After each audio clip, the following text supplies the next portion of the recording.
এটা প্ৰান্তীয়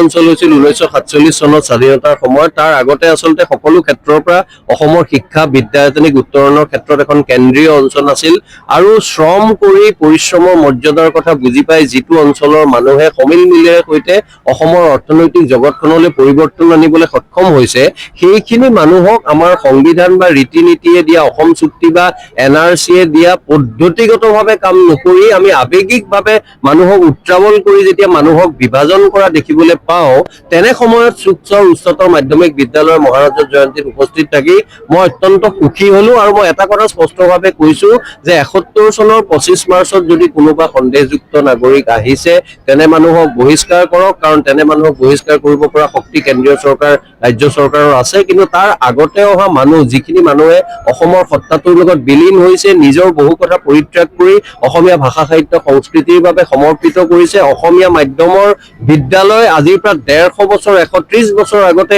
এইটো অঞ্চলত তেওঁলোকে প্ৰতিষ্ঠা কৰি প্ৰমাণ দিছে দৰাচলতে অসমীয়া মানসিকতাৰ ক্ষেত্ৰত তেওঁলোক প্ৰান্তীয় নহয়। তেনে মানুহক যেতিয়া আমি বিভিন্ন ধৰণে অপমান অপদস্থ অৱমাননা কৰো, সেই কথাটো পৰিহাৰ কৰিবলৈ মই শক্তিশালী পক্ষক আহ্বান জনাইছো। আশা কৰিছো ভূপেন হাজৰিকাৰ এইটো শতবৰ্ষৰ বছৰ আৰু ভূপেন হাজৰিকাৰ বাংলালৈ তৰ্জমা হোৱাৰ পিছত মানুহে মানুহৰ বাবে মানুষেৰ জন্যে সমগ্ৰ সহস্ৰাব্দৰ এটা শ্ৰেষ্ঠ গীত বুলি মানুহে গায়, এই গীতটো যদি আমি বুকুত হাত থৈ গাব পাৰো তেতিয়াহ'লে আমি মানুহৰ মাজত বিভাজন নানোৱা হওক। কোনোবা মানুহ যদি অপৰাধী, কোনোবা মানুহে বেয়া কাম কৰিছে, বিধিমতে তেওঁ শাস্তি দিয়ক, কিন্তু কোনোবা মানুহৰ তেওঁৰ সাজপাৰ বেলেগ, কোনোবা মানুহৰ ধৰ্ম বেলেগ, কোনোবা মানুহৰ কথা কোৱাৰ ধৰণ বেলেগ, কোনোবা মানুহ ভৌগোলিকভাৱে পূব অসমত বাস কৰে, কোনোবাই পশ্চিম অসমত বাস কৰে, এইবোৰ কথালৈ যদি আমি বিভাজন আনো তেতিয়াহ'লে কিন্তু আমি অসমখনক সেউজীয়া আৰু অসমখনক এখন সুন্দৰ অসমলৈ পৰিৱৰ্তন কৰিব নোৱাৰিম। যিটো সপোন শংকৰদেৱ মাধৱদেৱৰ আছিল, যিটো সপোন জ্যোতিপ্ৰসাদ বিষ্ণুৰাভা ভূপেন হাজৰিকাই দেখিছিল,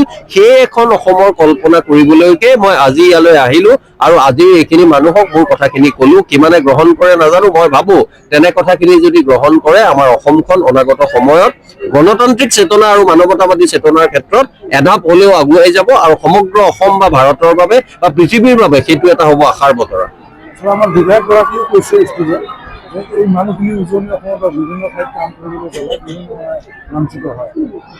এই কথাটো আমি অতি দুখেৰে সৈতে আমি লক্ষ্য কৰো। আজি বিধায়ক আমিনুল ইছলাম ডাঙৰীয়াই যিটো কথা কৈছে, আমি গুৱাহাটীত বসবাস কৰো যদিও গুৱাহাটীৰ টেলিভিশ্যনৰ মজিয়াত, গুৱাহাটীৰ অন্যান্য অঞ্চলত আৰু বাতৰি কাকতৰ জৰিয়তে, সামাজিক মাধ্যমৰ জৰিয়তে আমি দেখি আহো। মই এটা কথা একদম স্পষ্টভাৱে কৈছো, মানুহৰ মাজত শ্ৰেণী বিভাজন কৰি আমাক আজি অসম চুক্তি হোৱা 40টা বছৰ হ'ল। অসম চুক্তিয়ে এটা বছৰ দিলে, সেই বছৰটো সকলো পক্ষই ভুল বুজাবুজি এৰি কিছুমান ত্যাগ কৰি, যেনেকৈ এইটো অঞ্চলৰ মানুহে তেওঁলোকৰ ভাষা সংস্কৃতি ত্যাগ কৰি অসমৰ মাজত সোমাবলৈ যত্ন কৰিছে। অসমৰ মানুহেও কোনোবা 51 বিচাৰিছিল, এটা বিচৰা পক্ষ আছে। 71 চনটো লৈ তাৰপিছত আমি কি কৰিব লাগিছিল যে সমিল মিলেৰে আমি এই কথাটো ইয়াতে শেষ কৰি এতিয়া আমি অসমখন নতুন প্ৰজন্মক অধ্যয়নৰ প্ৰতি, পৰিশ্ৰমৰ প্ৰতি আৰু বেছি মনোযোগী কৰি আমি নতুন অসম এখন কষ্টেৰে সৈতে পৰিশ্ৰমেৰে সৈতে গঢ়িবলৈ চাব লাগিছিল। কিন্তু সেইটো কথা নকৰি আমি যেতিয়া মানুহৰ মাজত দেখো উভয় পক্ষৰে, মই অকল এটা পক্ষ বুলি নকওঁ, কিন্তু শক্তিশালী পক্ষৰ দায়িত্বটো বেছি, কাৰণ শক্তিশালী পক্ষ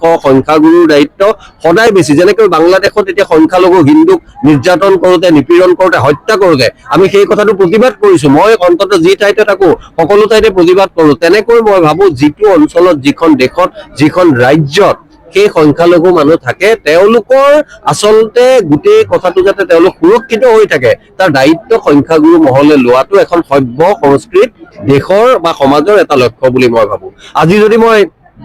যুক্তিৰ খাতিৰতো কওঁ, মই আপোনালোককো কওঁ, মই ধৰি লওক আজি এই দক্ষিণ শালমৰা মানকাছাৰ এই জিলালৈ আহিছো। আপোনাৰ 2016 চনত জিলা হৈছে। আমি জিলা ভিত্তিক যদি এটা জনবিন্যাস লওঁ যে ইয়াত ইছলাম ধৰ্মাৱলম্বী মানুহ বেছি, মোৰ এটা অসমক ভাল পোৱা মানুহ হিচাপে, হিন্দু হিচাপে নহয়, মই হিন্দু হয়, মই কেতিয়াও ধৰ্মীয় পৰিচয় নুলুকুৱাও, কিন্তু মই ধৰ্মটো ব্যক্তিগত পৰ্যায়ত ৰাখো। মোৰো এজন অসমীয়াক ভাল পোৱা, ভাৰতীয় সংবিধানক শ্ৰদ্ধা কৰা, মানৱতাক ভাল পোৱা মানুহ হিচাপে মই ভাবো ইয়াতো যদি তেনেকৈ কোনোবা হিন্দু মানুহ বা বৌদ্ধ বা অন্য ধৰ্মৰ মানুহ আছে, তেওঁলোকেও নিৰাপত্তা পাব লাগে, সুৰক্ষিত হ'ব লাগে। আৰু একেটা যুক্তিৰে মই সমগ্ৰ ভাৰতত সকলো সংখ্যালঘু মানুহ, অকল ইছলাম ধৰ্মাৱলম্বী মানুহ নহয়, অকল খ্ৰীষ্ট ধৰ্মাৱলম্বী মানুহ নহয়, সকলো মানুহেই সেই মৰ্যাদা, সেই সুৰক্ষা পাব লাগে। আৰু সেই কথাখিনি ভাৰতীয় সংবিধানত আছে। সেই কথাখিনি আমাৰ এছাম মানুহে কিয় নুবুজে, তাৰ আঁৰতে আচলতে তেওঁলোকৰ ৰাজনৈতিক লক্ষ্যৰ কথাটো লুকাই আছে। বৰ্তমান NRC হোৱাৰ পিছতো দেখা গৈছে চিনাকি অচিনাকি কেঞ্চেল হৈ আছে সেই সন্দৰ্ভত মই কলো চাওক এইবোৰ নামবোৰ বিশেষণবোৰ বেলেগ হৈছে কেতিয়াবা শৰাইঘাটৰ শেষ ৰণ হৈছে কেতিয়াবা নিৰ্বাচনৰ আগত চিনাকি অচিনাকি বেলেগ বেলেগ কথা হৈছে মোৰ বিশেষণ অসমীয়া ভাষাটো এটা সমৃদ্ধিশালী